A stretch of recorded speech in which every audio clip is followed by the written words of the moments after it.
चलिए आज चलते हैं हम आर्मी परेड के लिए। हम 2 जगह गए थे, एक तो आर्मी परेड के लिए और एक रामकृष्ण मिशन। आज स्वामी विवेकानंद जी का अवतरण दिवस था, इसीलिए हम वहाँ भी जा रहे थे। हम पर्सनली उसी के लिए आए थे। फिर हमें पता चला यहाँ आर्मी परेड भी है, तो हम वहीं देखने चले गए। तो अगर आप भी आना चाहते हो तो 10, 11, 12, 13, 14 तारीख को है भवानी निकेतन में, जो चोमुपुलिया पे है, तो आप वहाँ जा सकते हैं। हम जा रहे हैं पहले आर्मी परेड के लिए। हमने पूरा जयपुर क्रॉस कर लिया है, ये देखिए। हम जयपुर को क्रॉस करते हुए जा रहे हैं और भवानी निकेतन स्कूल जो कॉलेज है वहाँ पहुँच गए हैं। तो देखिए आप, यहाँ पे इतनी ज़्यादा भीड़ थी, इतनी ज़्यादा, और सब तरफ फौजी ही फौजी फैले हुए थे, जिनको देख के ऐसे लग रहा था जैसे हम कहीं पे बॉर्डर पे ही पहुँच गए हैं। सो देखिए बाहर इतनी भीड़ है कि इन लोगों ने ताला लगा दिया है और गेट भी इन लोगों ने 6 से 7 रखे हुए थे। जहाँ ज़्यादा भीड़ हो रही थी उसको बंद कर दिया जा रहा था। यहाँ बहुत सारे स्कूल के बच्चे आए हुए थे और ज़रूरी भी है स्कूल के बच्चों को दिखाना ये चीज़ें। ये देखिए कि बहुत बड़ा कुछ ढका हुआ पड़ा था यहाँ पे। अब हम सब कुछ क्रॉस करते हुए हम एंट्री गेट पे पहुँच गए हैं, जहाँ से हमको एंट्री मिलनी है। यहाँ चारों तरफ फौजी ही फौजी फैले हुए थे, जो ऐसे लग रहा था हम बॉर्डर पे ही पहुँच गए हैं, जैसे बॉर्डर मूवी बनी थी। ये एग्ज़िट करने वाले बच्चे थे। फाइनली हमने एंट्री कर ली है। ये देखिए ये रेत में चलने वाला था कुछ भी, इसका डिस्क्रिप्शन वहाँ लिखा हुआ था। आप इस डिस्क्रिप्शन को पढ़ के आराम से पता लगा सकते हो कि ये क्या चीज़ है। हमें इतने इंस्ट्रूमेंटों का नॉलेज नहीं है क्योंकि हम कभी ये देखे नहीं थे, हमने पहली बार ही देखा था। ये हवाई मापन सामग्री कुछ लिखा हुआ था, इस पे हवाई लक्ष्य प्रणाली लिखा हुआ था, जिससे ये लक्ष्य साधा जाता है। यहाँ बहुत बड़ी बड़ी मिसाइलें रखी हुई थी और गन्स बहुत सारी थी, जिसको मैं रिकॉर्ड नहीं कर पाई क्योंकि वहाँ पे बहुत ज़्यादा भीड़ थी। ये देखिए, इसका अंदाज़ा तो आप इन सब को देख के ही लगा सकते हो कि यहाँ पे कितने इंस्ट्रूमेंट रखे हुए थे, छोटे बड़े जो भी थे। हम ये बड़े इंस्ट्रूमेंट को देख रहे थे। हम ये सेकेंड पार्ट में आपको ज़रूर दिखाएंगे ये इंस्ट्रूमेंट, क्योंकि ये मेरे फ़ोन में नहीं थे, इसीलिए मैं जितना रिकॉर्ड कर पाई मैं आपको दिखा रही हूँ। ये निशाना लगाने के लिए था कुछ। और अब हम निकल चुके हैं रामकृष्ण मिशन के लिए, जो सी स्कीम में है, जयपुर में है। हम जयपुर को क्रॉस करते हुए रामकृष्ण मिशन में आ गए थे। यहाँ सड़क बहुत खाली पड़ी थी क्योंकि आज सैटरडे था और ज़्यादा भीड़ नहीं थी, इसीलिए बिना ट्रैफिक के मैंने वीडियो बनाई कि जयपुर कैसा लगता है बिना ट्रैफिक के। ये आ गए हैं हम रामकृष्ण मिशन में। देखिए कितना सुंदर लग रहा है।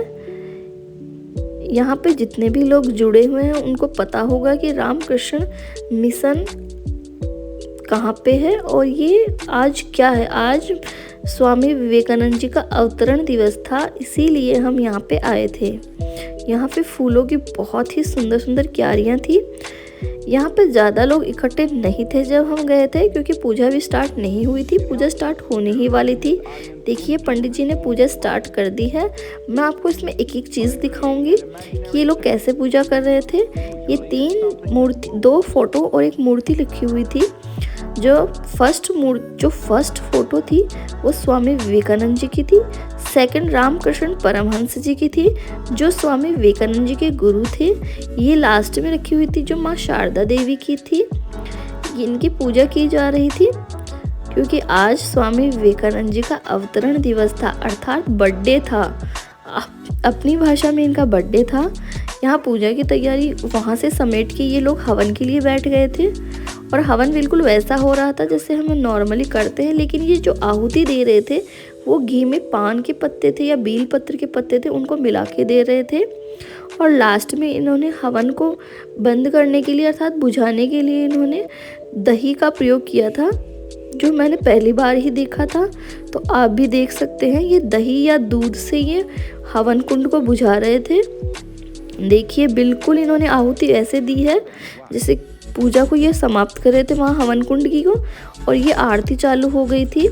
ये आरती इन्होंने दीपक से की थी पहले। ये 1 बाय 1 करके अलग अलग चीज़ों से आरती कर रहे थे। ये देखिए फूल से कर रहे थे, और जो पंखा आता है जो गुरुद्वारे में होता है ये उनसे भी की गई थी। देखिए कितना इंटरेस्टिंग है। और ये फूल लास्ट में इनको अर्पण कर दिया गया है। और जो आरती की गई थी वो बांग्ला भाषा में की गई थी। देखिए बहुत ही सुंदर तरीके से किया गया था।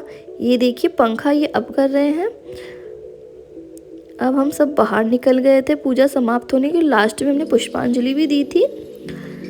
ये पीने का पानी था और बहुत ही स्वच्छता से ये सब कुछ रखा हुआ था। ये बुक स्टॉल थी जहाँ पे आप स्वामी विवेकानंद जी की बुक्स खरीद सकते थे। ये भोजनशाला थी जहाँ पे सब भोजन प्राप्त कर रहे थे। और भोजन जो था वो बहुत ही सात्विक था। इसमें कोई लहसुन प्याज नहीं था। तो जो लहसुन प्याज नहीं खाते हैं उनके लिए तो ये बेस्ट अपॉर्चुनिटी थी। इसमें भोजन में था खिचड़ी, टमाटर की चटनी, खीर और मिठाई और मिक्स वेज था। सभी लोग अपना अपना खाना खा के थालियाँ सब जगह पे रख रहे थे। ये सभी अपना कर करा के जा रहे थे। ये पंडित जी हमें मिले थे जो बहुत ही अच्छे थे। सो देखिए सभी लोग जा रहे हैं। अगर आप भी आना चाहे तो ये आ सकते हैं। Like share and subscribe.